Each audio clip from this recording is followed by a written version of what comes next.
En seulement 5 films, un personnage est devenu une icône de la pop culture, une référence au cinéma, et plus encore, c'est peut-être devenu le pirate le plus connu de tous les temps. Et c'est pas rien quand on sait que le personnage a été inventé il y a seulement 20 ans.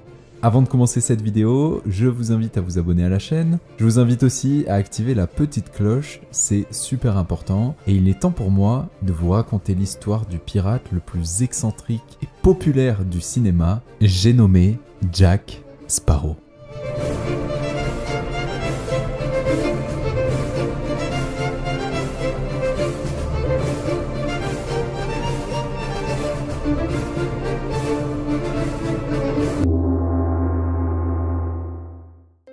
Pour vous remettre dans le contexte, tout commence en 1967. On est en Californie et un petit parc d'attractions a ouvert il y a 12 ans. Je sais pas si vous en avez entendu parler, c'est Disneyland. Et en 1967, le parc fait des rénovations et ouvre une nouvelle partie au public, le New Orleans Square. À cette occasion, il ouvre alors sa toute nouvelle attraction, Pirates des Caraïbes. L'attraction est simple, vous embarquez dans une barque et vous allez suivre un parcours à travers différents environnements dans les îles des Caraïbes. Par exemple, vous allez pouvoir assister à l'attaque du port par des pirates ou encore une île abandonnée avec des squelettes et tout ça avec évidemment quelques descentes rapides pour l'adrénaline. L'attraction ne comporte pas moins de 123 animatronics qui permettent de vraiment se mettre dans l'ambiance. Et même si vous n'êtes jamais allé à Disneyland en Californie, cette attraction vous dit sûrement quelque chose parce qu'elle a été reproduite dans la plupart des parcs Disneyland et notamment celui de Disneyland Paris en 1992. On retrouve tout l'univers des pirates comme dans le parc de Californie, mais dans toutes les attractions Pirates des Caraïbes, on ne voit nulle part un pirate avec un bandeau rouge, des perles dans les cheveux et une bouteille de rhum à la main. Ok, on va faire un bond d'un peu plus de 20 ans en avant. On est maintenant dans les années 90. Disney a bien compris que leur attraction Pirates des Caraïbes plaisait beaucoup et demande à deux de leurs scénaristes, Ted Elliott et Terry Rossio, d'écrire un film fondé sur l'attraction. Ted et Terry, ils sont inséparables. Pendant 12 ans, ils ont travaillé sur les mêmes projets en tant que scénaristes, comme Aladdin, Small Soldiers, Le Masque de Zorro ou encore Shrek. Les deux commencent alors à rédiger le scénario, mais il faut que vous compreniez l'enjeu. Les films de pirates ont eu leur âge d'or entre 1920 et 1960. Mais là, on est dans les années 90 et les films de pirates, c'est complètement démodé. Certains films ont bien tenté de relancer le genre, mais ils se sont tous écroulés au box-office. Le seul film avec des pirates qui a su tenir le coup, il est sorti en 1991 et il est réalisé par Monsieur Steven Spielberg, c'est Hook.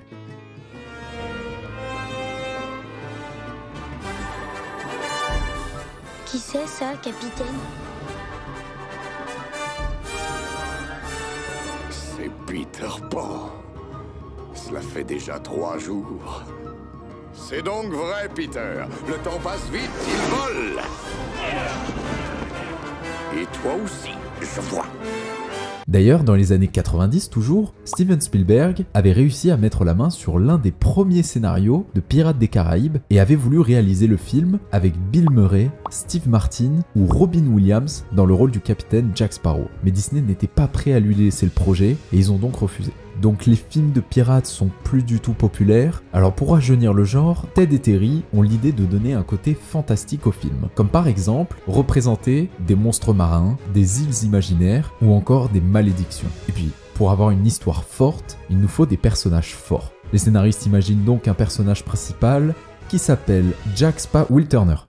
Il s'appelle Will Turner parce que oui, le héros du film, c'est le beau jeune homme qui a des valeurs, une amoureuse et qui a surtout un vrai développement personnel tout au long du film. Ça, c'est Will Turner. Et pour le mettre en valeur, quoi de mieux qu'un faire-valoir qui l'accompagne et qui représente toutes les valeurs contraires du héros. Ce personnage, vous l'aurez deviné, c'est Jack Sparrow. Car si on le considère comme le personnage principal de l'histoire, c'était pas l'intention des scénaristes lors de l'écriture du script. Mais nous verrons plus tard comment un certain acteur va métamorphoser ce rôle. Le script va être réécrit plusieurs fois pendant presque 10 ans, mais ça y est, le projet est lancé. On est alors en 2002 et Gore Verbinski est engagé pour réaliser Pirates des Caraïbes.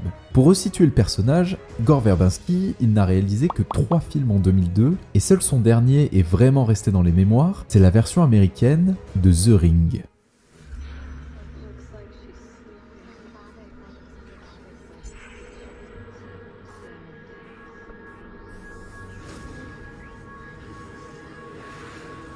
lorsqu'il est engagé, Verbinski a clairement l'intention de remettre au goût du jour le film de pirate grâce aux nouvelles technologies. Pour l'anecdote, lorsqu'il était jeune, le petit Gore Verbinski est déjà allé au parc Disneyland en Californie, et maintenant qu'il est réalisateur du projet, il a bien dit vouloir rendre hommage à l'ambiance à la fois effrayante et drôle de l'attraction qu'il a fait étant petit. Tous ceux qui l'ont fait devraient comprendre ce côté drôle et effrayant. Très bien, donc Disney a son scénario, un réalisateur, il manque plus que les acteurs. Un mois plus tard, c'est Jeffrey Rush qui est choisi pour jouer Barbossa et il conseille à Gore Verbinski de choisir Orlando Bloom dans le rôle de Will Turner. Et une jeune actrice de 17 ans impressionne le réalisateur lors de son audition et remporte alors le rôle d'Elizabeth Swann, c'est Keira Knightley. On va évidemment finir par le personnage que vous attendez le plus, qui va jouer Jack Sparrow. Alors déjà, il faut savoir que Stuart Beattie, l'une des personnes ayant participé à l'écriture du script, avait conçu le rôle de Jack Sparrow en pensant à Hugh Jackman. Les deux avaient en fait fréquenté le même lycée en Australie et Stuart voulait que ce soit Jackman qui ait le rôle. Il a même nommé le personnage Jack en référence au nom de famille de l'acteur. Mais finalement, Disney a refusé parce qu'il se disait que Hugh Jackman n'était pas assez populaire à l'époque. Ils se sont donc tournés vers Robert De Niro, mais là, c'est l'acteur qui a refusé. Il pensait que le film n'allait pas du tout fonctionner, comme toutes les dernières tentatives de films de pirates. Il a préféré accepter le rôle du capitaine Shakespeare dans le film Stardust, le mystère de l'étoile. Yes, bonne décision Robert, c'est vrai que tout le monde se rappelle de ce film. Le studio s'intéresse alors à Matthew McConaughey, Michael Keaton, Jim Carrey et Christopher Walken, mais le producteur du film, Jerry Bruckheimer, stoppe le casting et il dit ne vouloir qu'un seul acteur dans le rôle, c'est Johnny Depp. Il pense que l'acteur pourra donner au film une originalité qui pourrait attirer un public à la fois d'adolescents et d'adultes. Et un an plus tôt, Johnny Depp, il s'était rendu au studio Walt Disney lorsqu'il avait entendu parler d'un projet d'adaptation du manège Pirates des Caraïbes en film. Et il trouvait justement que le scénario correspondait parfaitement à son originalité. On est alors en juillet 2002, Jerry lui présente le projet et Johnny Depp accepte le rôle. Ça y est, le projet peut commencer. Johnny Depp a peut-être décroché le rôle, mais maintenant il va falloir s'imprégner du personnage. Alors pour répéter, quoi de mieux que de se mettre dans son sauna? Bon, en même temps c'est logique, les pirates passaient la majeure partie de leur vie en haute mer avec le soleil des Caraïbes qui leur tapait dessus. Alors se mettre dans son sauna et mettre la température à fond, on peut dire que c'est une bonne façon de les comprendre. Johnny Depp a même déclaré « Le capitaine Jack Sparrow est né dans mon sauna ». Mais c'est pas tout. Après avoir fait pas mal de recherches sur les pirates du XVIIIe siècle, il a vu des ressemblances entre le mode de vie des pirates et celui des rockstars. Et pour lui, la plus grande rockstar qu'il connaisse, c'est Keith Richards, le guitariste des Rolling Stones. Il va donc s'inspirer de son style pour préparer sa performance. Et le plus fou dans l'histoire, c'est que Keith Richards va même interpréter le père de Jack Sparrow dans la saga. T'es sur mon chemin, petit. Au cours de sa période de préparation pour le rôle, Johnny Depp a également puisé dans une source d'inspiration originale, les dessins animés. Avec sa fille Lily Rose, que vous connaissez peut-être un peu plus aujourd'hui, et qui était âgée de 3 ans à l'époque, Johnny n'a regardé que des dessins animés, des cartoons et notamment les Looney Tunes.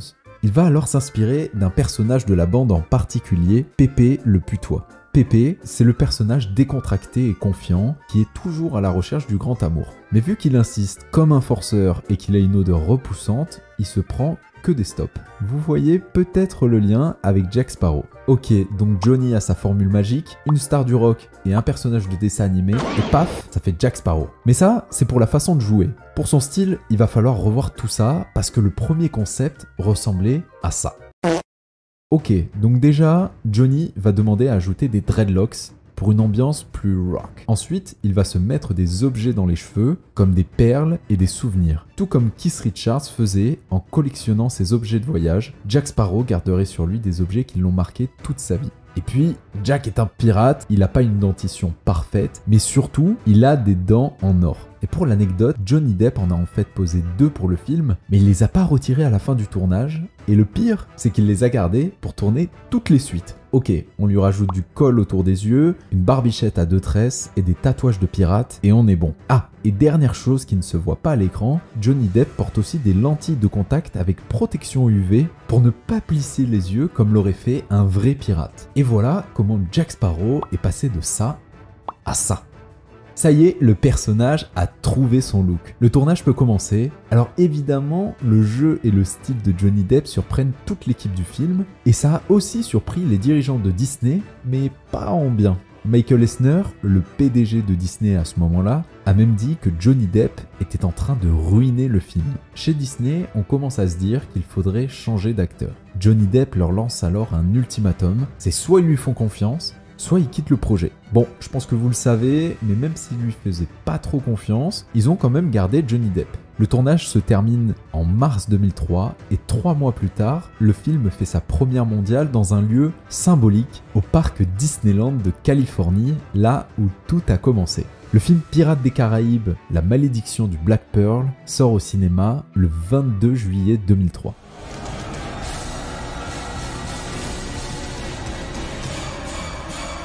Pirates des Caraïbes, la malédiction du Black Pearl. Je la méritais celle-là.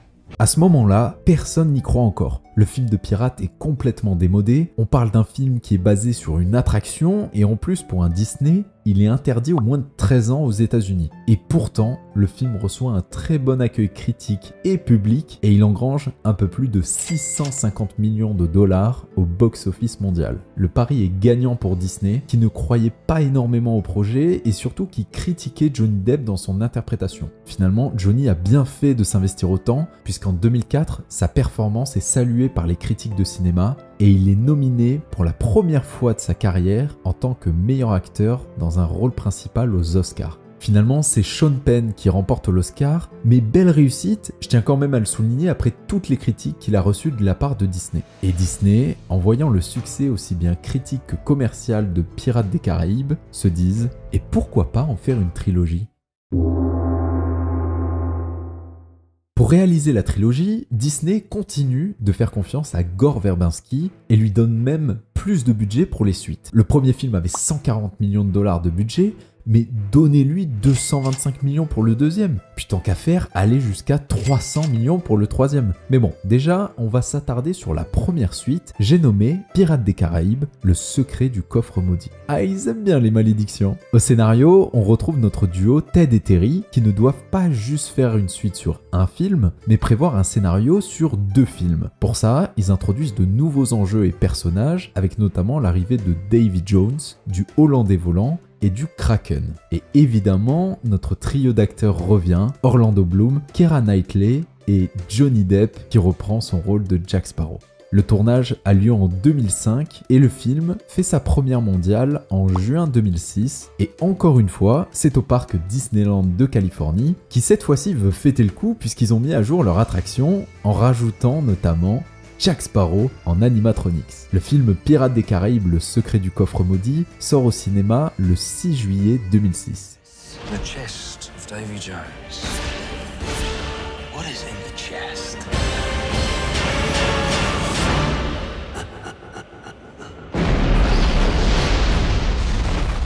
Jack Sparrow. Oh bugger. À sa sortie, le film est un raz-de-marée sans mauvais jeu de mots. Il explose le box-office en récoltant un peu plus d'1 milliard de dollars, devenant le plus gros succès de 2006, même si les critiques sont un peu moins bonnes que sur le premier film. Le film remporte quand même l'Oscar des meilleurs effets spéciaux, Johnny Depp est renominé au Golden Globe du meilleur acteur dans une comédie, qu'il ne remportera pas non plus, mais on voit quand même que sa performance continue d'impressionner.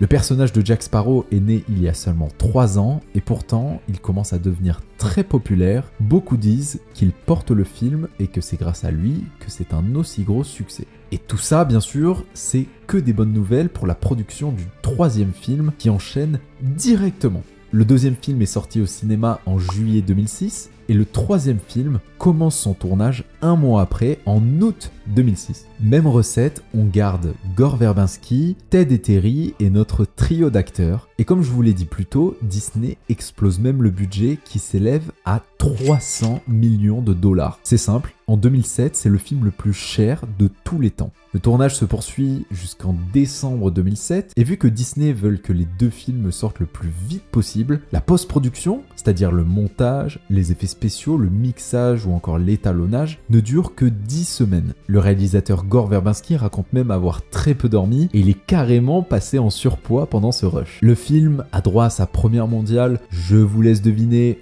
au parc Disneyland en Californie le 19 mai 2007. Une semaine après, le 23 mai 2007, Pirates des Caraïbes jusqu'au bout du monde sort en salle.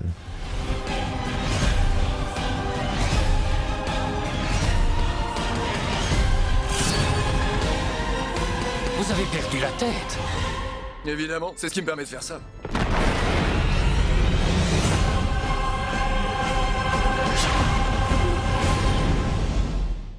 La conclusion de la trilogie rapporte un peu moins que le deuxième film, avec une recette au box-office de 960 millions de dollars. Bon, ça devient quand même le film au plus gros box-office de 2007. Et au niveau des notes, il fait aussi un tout petit peu moins bien que le deuxième film. Le producteur Jerry Bruckheimer a déclaré qu'il s'agissait de la fin de la trilogie, mais que l'idée d'un spin-off était toujours possible. Le président des studios Disney, Dick Cook, déclare qu'il est intéressé par un 4e volet. Mais après le rush du 2e et 3e film, tout le monde s'accorde pour dire qu'il est temps de faire une petite pause. Mais bon, pas trop grosse non plus, 2 ans, c'est bien hein. On est donc en septembre 2009 et le 4e film de la saga est officiellement annoncé. À partir de là, il y a quelques petites choses qui vont changer. Déjà, une semaine après l'annonce, le président des studios Disney, Dick Cook, démissionne après 38 ans de service. Et ça va un peu casser le moral de Johnny Depp. Il dira que ça a été une fissure dans son enthousiasme à ce moment-là. Faut savoir que Dick Cook, c'était l'un des seuls qui avait fait confiance à Johnny lorsqu'il avait montré son interprétation de Jack Sparrow pour le premier film.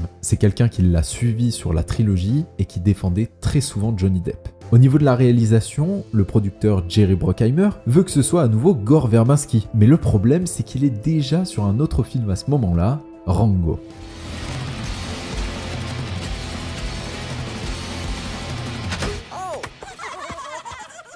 Pourquoi vous faites ça? T'es un étranger. Les étrangers, ils ont pas le temps de vieillir chez nous.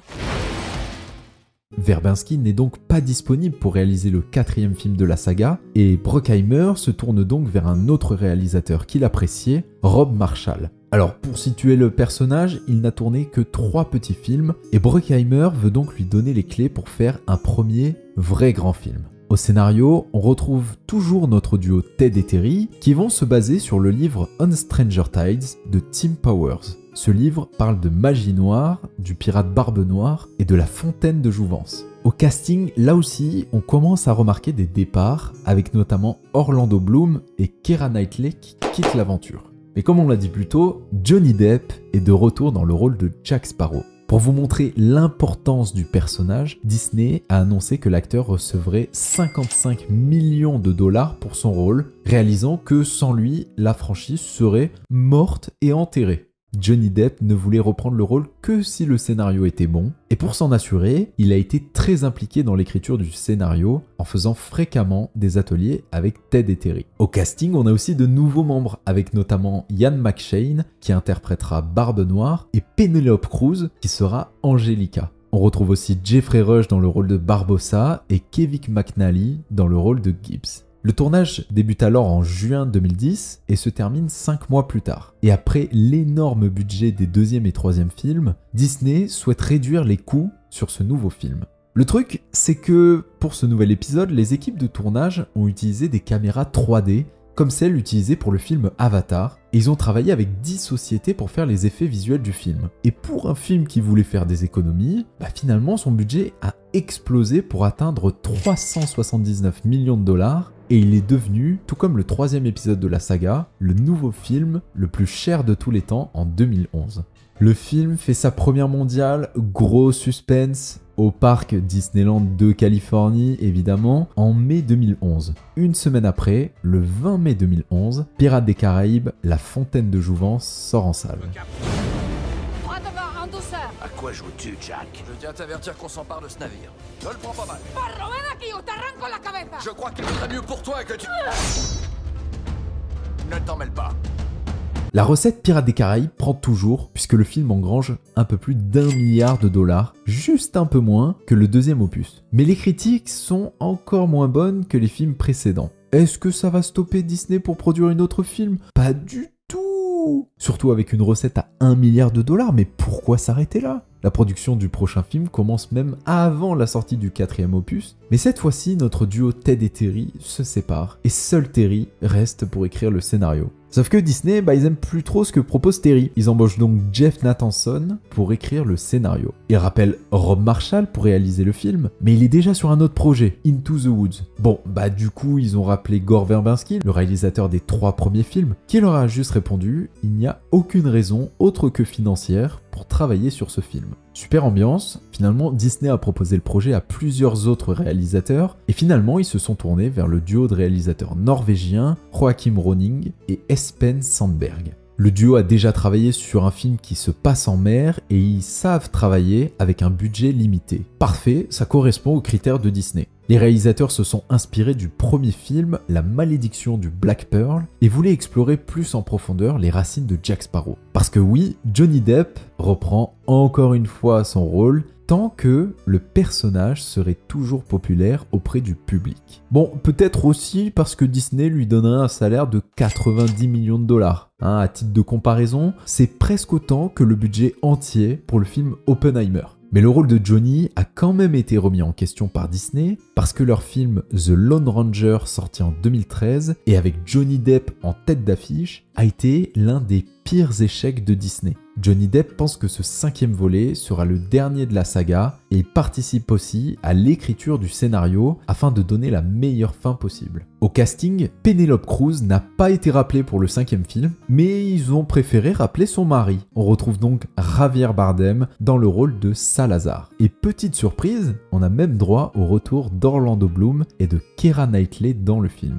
Le tournage commence en 2015, mais les problèmes vont s'enchaîner, surtout pour Johnny Depp. Lors du tournage, il aurait été constamment ivre, alcoolique et ingérable selon des membres de l'équipe technique et très souvent en retard. On dit qu'il aurait perturbé le bon déroulement du tournage par son comportement complètement erratique. Le 10 mars 2015, Johnny Depp est blessé pendant le tournage et a dû être transporté par avion aux États-Unis pour être opéré. Pendant son absence, le tournage s'est complètement arrêté et ça concerne les 200 membres de l'équipe qui ont été contraints de se retirer pendant 2 semaines après avoir fait tout ce qu'ils pouvaient faire sans Johnny. Après tout ça, le tournage se termine 3 mois plus tard et la post-production dure presque 1 an. Ah, c'est fini le rush de la trilogie. Ok, donc on n'a plus le même réalisateur, on n'a plus les mêmes scénaristes, on accorde moins de budget au film, et on n'a même plus le même compositeur que les 4 premiers films, puisque c'était Hans Zimmer qui a composé les bandes originales. Mais bon, on a toujours Jack Sparrow, et ça, c'est peut-être le plus important pour Disney, même si Johnny commence à en avoir un peu ras-le-bol. Le film fait sa première mondiale au parc Disneyland, mais de Shanghai.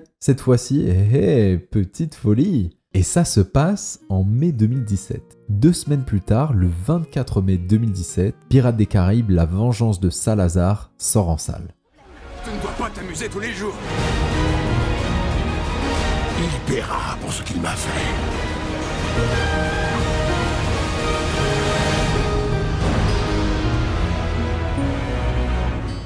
Même si le film rapporte presque 800 millions de dollars de bénéfices, c'est le 2e plus faible score après le premier film qui en 2003 devait quand même lancer la saga. Et surtout, c'est au niveau des critiques que ça pêche, parce que c'est le film le moins bien noté de la saga. Johnny Depp est même nominé aux Razzie Awards, une cérémonie parodique des Oscars, dans la catégorie pire acteur pour son rôle de Jack Sparrow. Ça y est, la recette commence à faiblir, on sent une lassitude de la part du public. Le duo de réalisateurs déclare pourtant que La Vengeance de Salazar n'est que le début de l'aventure et qu'il ne serait pas le dernier de la franchise, surtout quand on voit la scène post-générique. Mais pour faire une suite, peut-on vraiment se passer de Jack Sparrow ? Nous sommes en juillet 2020 et ça commence à chauffer pour Johnny Depp. Depuis plusieurs années déjà, il est affiché dans le journal britannique The Sun comme un batteur d'épouses et sa femme, Amber Heard, ne démentit pas ses accusations. Il poursuit alors le journal pour diffamation, mais le problème, c'est qu'en novembre 2020, le verdict tombe et Johnny Depp perd le procès. Et ça va évidemment impacter l'image et la carrière de l'acteur. Pour commencer, la société de production Warner ne lui laisse pas le choix. Il doit se retirer des Animaux Fantastiques où il interprétait le rôle de Grindelwald. Il sera désormais remplacé par Mads Mikkelsen. Le problème, c'est que c'est pas la seule saga où il joue un personnage important. Vous le voyez venir, Disney lui met la pression et fin septembre 2020, la Walt Disney Company annonce que Johnny Depp est renvoyé de la franchise Pirates des Caraïbes car il cherchait désormais à apporter une nouvelle énergie à la franchise. Ouais, Johnny Depp déclare alors officiellement qu'il ne reprendra jamais son rôle de Jack Sparrow pour un film Pirates des Caraïbes. Mais Jack Sparrow, il a beaucoup de fans. Et à votre avis, qu'est-ce que ces fans pourraient faire pour qu'il revienne ? Par exemple, lancer une pétition. En 2020, après l'annonce de son retrait du rôle, une pétition est lancée pour demander son retour en tant que Jack Sparrow et elle a presque 900 000 signatures aujourd'hui. Le procès se termine officiellement le 1er juin 2022. Amber Heard est déclarée coupable de diffamation avec réelle malveillance contre Johnny Depp et elle est condamnée à un dédommagement de 10 millions de dollars. Johnny Depp, de son côté, est condamné à 2 millions de dollars de dommages et intérêts compensatoires. Pour ceux qui veulent en savoir plus, je vous conseille le documentaire disponible sur Netflix. Ok, Johnny a gagné la bataille, mais sa carrière en a pris un sacré coup. Il faut attendre 2023 pour qu'il fasse son retour au cinéma dans le rôle du roi Louis XV dans le film Jeanne du Barry. Mais c'est pas la grande joie. Le film fait l'ouverture du Festival de Cannes, mais ce choix est remis en cause. La présence de l'acteur est critiquée et ça relance les tensions autour de son procès. Et pour l'instant, le seul futur projet vraiment prévu pour Johnny Depp est un film qui s'appelle Moby, mais c'est lui-même qui le réalise. Mais il pourrait revenir auprès du grand public, car certains réalisateurs croient encore en lui. C'est notamment le cas de Terry Gilliam, le réalisateur de L'Armée des 12 singes, ou encore de Las Vegas Parano, film dans lequel Johnny Depp avait joué en 1998. Dans une interview, le réalisateur a révélé que Johnny Depp serait l'acteur parfait pour son prochain film, une comédie dans laquelle il aimerait qu'il interprète Satan. Nous verrons ce que l'avenir nous réserve, mais peut-être que si Johnny Depp revient dans des grosses productions qui fonctionnent au box-office, et si l'engouement des fans est toujours présent, alors Jack Sparrow pourrait peut-être revenir. En tout cas, Disney, ils comptent pas se débarrasser de leur licence Pirates des Caraïbes. En 2018 déjà, ils avaient confirmé la production d'une nouvelle saga, mais sans Johnny Depp. Au scénario, Ted Elliott, notre fameux Ted, serait de retour et il serait accompagné de Craig Mazin, le scénariste des séries Tchernobyl et The Last of Us. Dans le rôle principal, pas de Johnny Depp donc, mais l'actrice Karen Gillan, que vous connaissez peut-être dans le rôle de Nebula dans Les Gardiens de la Galaxie. Et parallèlement à ce projet de reboot, un autre film serait en préparation, mais qui serait porté cette fois-ci par l'actrice Margot Robbie. Elle serait assistée au scénario par Christina Hodson qui était déjà à l'écriture du film Birds of Prey où jouait aussi Margot Robbie. À l'heure où j'écris cette vidéo, on n'a pas plus de nouvelles sur ces deux projets. À l'image des univers étendus de Star Wars ou de Marvel, Disney pourrait donc s'en inspirer pour proposer plusieurs projets autour de Pirates des Caraïbes avec ou sans Jack Sparrow. Il n'aura pas fallu attendre 5 films pour que Jack Sparrow soit populaire quand on voit que rien que le 2e épisode de la saga avait atteint le $1 milliard au box-office. On pouvait déjà comprendre la popularité du personnage. Et évidemment, quand on regarde les 4e et 5e films qui sont littéralement portés par Jack Sparrow, on comprend encore plus le phénomène. Alors, comme tout bon film qui se respecte, Jack Sparrow a eu droit à ses jeux vidéo dédiés pour les 3 premiers films notamment. Il a même eu droit à une version Lego Pirates des Caraïbes. Et Jack Sparrow apparaît aussi dans d'autres jeux comme Kingdom Hearts 2. La saga a aussi servi d'inspiration pour le jeu Sea of Thieves, un jeu vidéo sur la piraterie. D'ailleurs, en 2021, le jeu propose une mise à jour après une collaboration avec Disney pour introduire l'univers de Pirates des Caraïbes et évidemment, on retrouve Jack Sparrow dans le jeu. Le personnage a droit à des références dans des séries, comme par exemple dans Les Simpsons, ou plus directement dans la série Family Guy.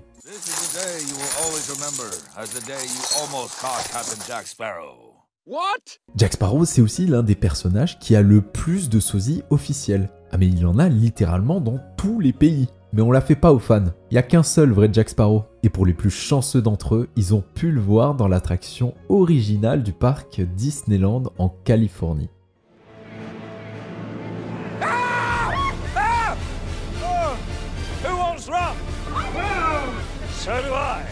C'est pas la première fois que Johnny Depp va reprendre le costume pour une occasion. En 2017, il avait remis le costume pour rendre visite aux patients de l'hôpital pour enfants de Vancouver. Hello, how do you do? I have no sword. I come in peace.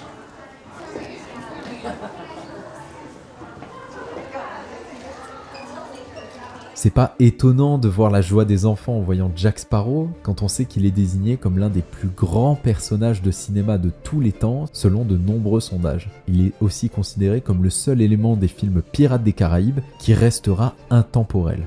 Car même si ce pirate peut être traître et qu'il choisit surtout la fuite plutôt que de se battre, Jack Sparrow est probablement le pirate le plus apprécié dans le monde. Il est considéré comme le rôle le plus iconique de Johnny Depp, ce qui lui a quand même valu sa première nomination aux Oscars. Jack Sparrow est aujourd'hui une icône des anti-héros. On verra s'il reviendra au cinéma, tout dépend de la future carrière de Johnny Depp et évidemment de sa relation avec Disney pour savoir s'il reprendra un jour son rôle du pirate le plus populaire du cinéma. C'était l'histoire de Jack Sparrow. Merci d'avoir regardé la vidéo, abonnez-vous et on se retrouve très vite sur YouTube.